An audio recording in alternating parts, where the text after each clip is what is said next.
အင်ရှင်သွင်းနေတော်တော်များများရလက်ကောင်းခဲ့တဲ့အင်္ဂလန်ပရီးမီးယားလိဂ်ပွဲစဉ်ဒီကိုရီးယားလုံးမဲမင်္ဂလာပါခင်ဗျာစီယာတန်ဖူဘောချန်နယ်ကနေပြန်လဲကြိုဆိုလိုက်ရပါတယ်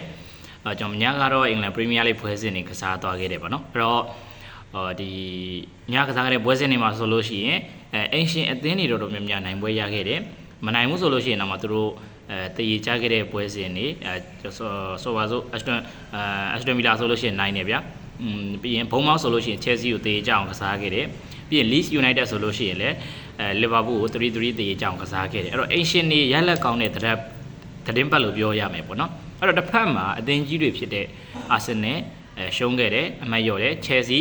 Liverpool တည်ကြခဲ့တယ်အမှတ်လျော့ခဲ့တယ်အဲ့တော့အင်္ဂလန်ပရီးမီးယားလိဂ်ကတဖြည်းဖြည်းနဲ့ဒီရာဒီမှာဆိုလို့ရှိရင်Arsenal နဲ့ Man City ကလွှဲပြီးတော့ကျန်တဲ့အသင်းတွေတော်တော်များများ United ကအစLiverpool ပြီးရင် Chelsea ရလက်ကဗျာတည်ငြိမ်မှုမရှိဘူး consistent မဖြစ်ဘူးတပွဲနိုင်မယ်နောက်တစ်ပွဲတည်ကြရင်မယ်နောက်တစ်ပွဲရှုံးရင်ရှုံးမယ်ဆိုတဲ့ခံစားချက်ကိုရနေတယ်ပေါ့နော်ဒီကြားတဲ့ Spa ကလည်းပါလိုက်တယ်ဒါပေမဲ့ဒီနေ့ပွဲမှာဒီတစ်ပတ်မှာတော့ Spa တော့ 2-0 နဲ့နိုင်သွားခဲ့ပါတယ်အဲ့တော့ကျွန်တော်အနေနဲ့ဒီပွဲစဉ်အနေနဲ့ပတ်သက်ပြီးတော့ဒါအလုံးချုံပြီးတော့ပွဲပြီးသုံးသက်ချက်လေးပေါ့နော်ဒါပြုလုပ်သွားမှာဖြစ်ပါတယ်အဲ့တော့ပထမဆုံးပွဲစဉ်ကတော့ Aston Villa နဲ့ Aston Villa ကပြီးခဲ့တဲ့ပွဲစဉ်တွေမှာတောက်လျှောက်ခြေစွမ်းပြတ်ပြီးတော့နိုင်လာခဲ့တယ်။ Unai Emery နဲ့အိမ်ဝန်းမှာဆိုလို့ရှိရင်သူတို့ရဲ့မှာ form တော်တော်ကောင်းတယ်ပေါ့နော်။ထို့အတူပဲအဖက်က Arsenal ကအဝေးကွင်းမှာနည်းနည်းလေးအားနည်းနေတယ်။ပြီးခဲ့တဲ့အဝေးကွင်းနှစ်ပွဲဆက်တည်ကြထားတယ်ဗျ။ဆန်နန်လန်ကိုတည်ကြတယ်ပြီးရင် Chelsea ကိုတည်ကြခဲ့တယ်။အိမ်ဝန်းမှာတော့သူတို့နိုင်တယ်။ clean sheet လည်းရတယ်။ဒါပေမဲ့အဝေးကွင်း form ကတော့ Arsenal နည်းနည်းလေးလိုအပ်ချက်ရှိသေးတယ်။ပြီးရင်Unai Emery ကဒီနေ့ပွဲစဉ်မှာဆိုလို့ရှိရင်အာတီတာကိုကောင်းကောင်းကြီးရှင်ပြီးတော့ကစားပြသွားခဲ့တယ်။သူခံစစ်ကိုပိတ်ပြီးတော့ကစားခဲ့တာမျိုးမဟုတ်ဘဲနဲ့ခံစစ်တိုက်စစ်မျှတအောင်ကွင်းလေရလဲသူတို့မှာအရေးသွင်းမြင့်တဲ့ကွင်းလေအမာတို့ဦးနာနာတို့ခါမာရာတို့ရှိတယ်ပြီးမော်ဂန်ရော့ဂျာတိုက်စစ်မှာဆိုလို့ရှိရင်လဲအိုလီဝါကင်းဒါတော့မှအိုလီဝါကင်းကန်တဲ့အလုံးတွေဂိုသမားဒီယာရာကောင်းသွားလို့ပေါ့နော်အဲ့တော့ပထမပိုင်းမှာတင်မက်ဒီကတ်ကအက်စတွန်ဗီလာတို့ဥဆောင်ကိုစသွင်းတယ်အာဆင်နယ်ကပေါ့နော်ဒီယာဒီမှာ substitution player တွေတော်တော်လေးကိုအကျိုးပြုရလို့ပြောရမယ်ထရောင်းဆာကပြန်ပြီးတော့ချီပါကိုသွင်းခဲ့တယ်ဆိုပေမဲ့နောက်ဆုံးမိနစ်မှာတွန်းသွားခဲ့တဲ့ဒီဘိုဒီယာရဲ့ဂိုးနဲ့အာဆင်နယ်တို့ရှုံးနေခဲ့ရတယ်ဒီရှုံးပွဲနဲ့အတူအာဆင်နယ်ကအဆင့်1မှာရက်နေတယ်ဆိုပေမဲ့အဆင့်2ကမန်စီးတီးနဲ့2မှတ်အကွာရောက်ရှိလာပြီနည်းနည်းလေးစိုးရင်စရာရှိတဲ့အနေအထားပေါ့နော်အဲ့တော့ဒီပွဲစဉ်နဲ့ပတ်သက်ပြီးတော့နီးပြအမြင်ပြောရမယ်ဆိုလို့ရှိရင်အာဒီတာအနေနဲ့ဒီနေ့ပွဲစဉ်မှာသူလည်းဗျာမယ်ရီနိုကဒါလောက်တောင်းလျှောက်ရှည်စွမ်းပြလာတာဗျာသူလည်းပဲထုတ်ချင်မလဲတစ်ဖက်ကကစားသမားတွေအနေနဲ့ပြန်ပြီးပြောရမယ်ဆိုလို့ရှိရင်လေသူတို့ရဲ့မှာနောက်တန်းကအတော်လေးကိုကန်ဆိုးပါတယ်အာဆင်နယ်ရဲ့နောက်တန်းဆိုလို့ရှိရင်လေပြီးခဲ့တဲ့ရာသီတွေရဆိုလို့ရှိရင်လေဂါဘရီယယ်မပါတာဖြစ်ဖြစ်ဆာလီဘာမပါတာဖြစ်သူတို့တိုင်ပတ်လေးရှိတယ်ဒီရာသီမှာသူတို့လူစင်းဒါလောက်တောက်နာတောင်းပါဗျာဂါဘရီယယ်ဆာလီဘာနှစ်ယောက်အတွဲကြီးနာတယ်ဆိုတာကြီးကသူတို့တော်တော်ကြီးကိုကန်ဆိုးလှပါတယ်အဲ့တော့အာဆင်နယ်နဲ့သူ့ရဲ့မှာတပည့်သားတွေဘယ်လိုဆက်လုပ်မလဲဆိုတာကိုကျွန်တော်တို့တစ်ချက်စောင့်ကြည့်ရမယ်ပေါ့နော်ဒီပုံစံနဲ့ကတော့ဂါဘရီယယ်ဆာလီဘာပြန်ပါလာရင်တော့သူတို့ပုံစံကောင်းပြန်ရမှာပါဒါပေမဲ့အချို့ဝက်စင်တွေမှာအမှားလေးတွေရှိတော့ဒါရှုံးနေခဲ့ရလဲရှိရပေါ့နော်ပေးလိုက်တဲ့ကုန်းမှာဆိုလို့ရှိရင်လဲဟင်ကပီရဲ့မှာဒီလက်ပစ်ဘွားကနေစတယ်ပေါ့နော်ဒါကြောင့်မလို့သူတို့နောက်ဆုံးကိုပေးလိုက်ရတယ်ပေးလိုက်ရတဲ့ကြောင့်နောက်ဆုံးမှာရှုံးနေခဲ့ရတယ်အက်စတွန်ဗီလာနဲ့ Unai Emery အတွက်ကတော့ဒါချီးကျူးစရာပါပဲသူတို့အတွက်ဒီလိုမျိုးအဆင့်3နေရာကိုရောက်လာခဲ့တယ်ရာသီအစမှာသူတို့တိုင်ပတ်ခဲ့တယ်ဒါပေမဲ့နောက်ပိုင်းမှာသူတို့တောက်လျှောက်ခြေစွမ်းပြတယ်လီဗာပူးကိုလာပဲရှုံးပြီးတော့ကျန်တဲ့ပွဲစဉ်တွေတောက်လျှောက်နိုင်တယ်ဗျာအဲ့တော့သူတို့မန်စီးတီးကိုလည်းနိုင်ခဲ့တဲ့ပွဲစဉ်တွေပါတယ်ဗျာတော်တော်လေးကိုကောင်းတဲ့ပွဲစဉ်တစ်ပွဲဖြစ်ခဲ့ပါတယ်နောက်တဲ့ပွဲကတော့ဘုံမောင်းနဲ့ Chelsea ဒီနေ့ပွဲစဉ်ကတော့အမှန်တမ်းပြောရင်ဘုံမောင်းအများကြီးတာတယ်နိုင်လဲနိုင်ခဲ့တဲ့နဲ့ဂိုသမား Robert Sanchez ကောင်းသွားခဲ့လို့ဒါ Chelsea တို့တက်တရခဲ့တယ်အဲ့တော့ပထမပိုင်းမှာကတည်းကဘုံမောင်းကဂိုးသစသွင်းတယ်ဒါပေမဲ့လူကျွန်းနေခဲ့လို့ကိုမပေးခဲ့ရဘူးပေါ့နော်ဒီနေ့ပွဲစဉ်မှာဘုံမောက်ရဲ့အသက်ကတော့စီမန်ညိုနဲ့နောက်တန်းမှာဆိုလို့ရှိရင်တော့ဗာလဲဆန်ဆေးဆိုတာအဲ့တယောက်ကတော်တော်လေးကိုအလုပ်ဖြစ်ခဲ့တယ်ကွင်းလယ်မှာဆိုလို့ရှိရင်လဲနံပါတ်8အင်္ဂလန်ကခေါ်ထားတဲ့နံပါတ်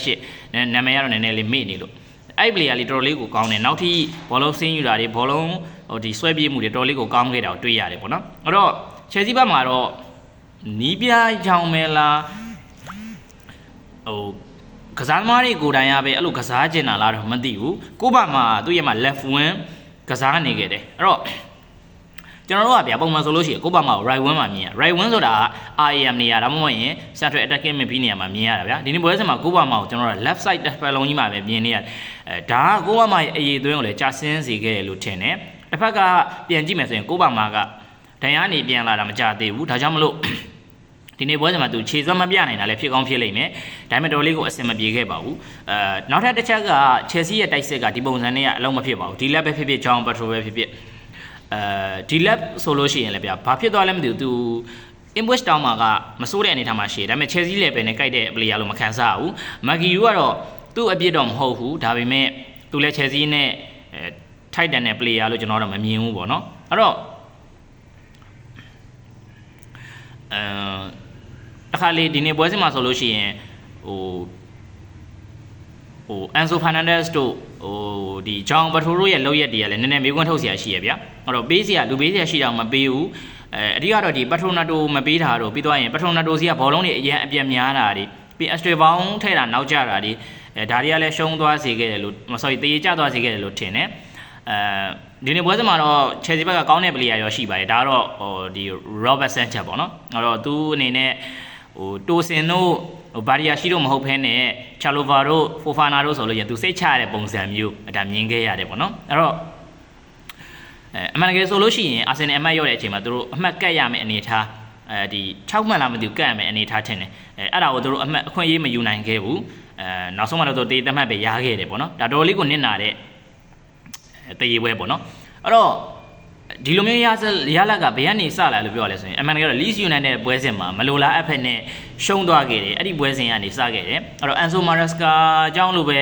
ပြောရမလားဒါမှမဟုတ်ရင်ကစားသမားတွေအကြောင်းလို့ပဲပြောရမလားနည်းနည်းတော့ခက်တယ်ပြီးခဲ့တဲ့ပွဲစဉ်ကတော့ Enzo Maresca အကြောင်းပြဒါပေမဲ့ဒီနေ့ပွဲစဉ်မှာတော့ကစားသမားတွေအကြောင်းလည်းပါတယ်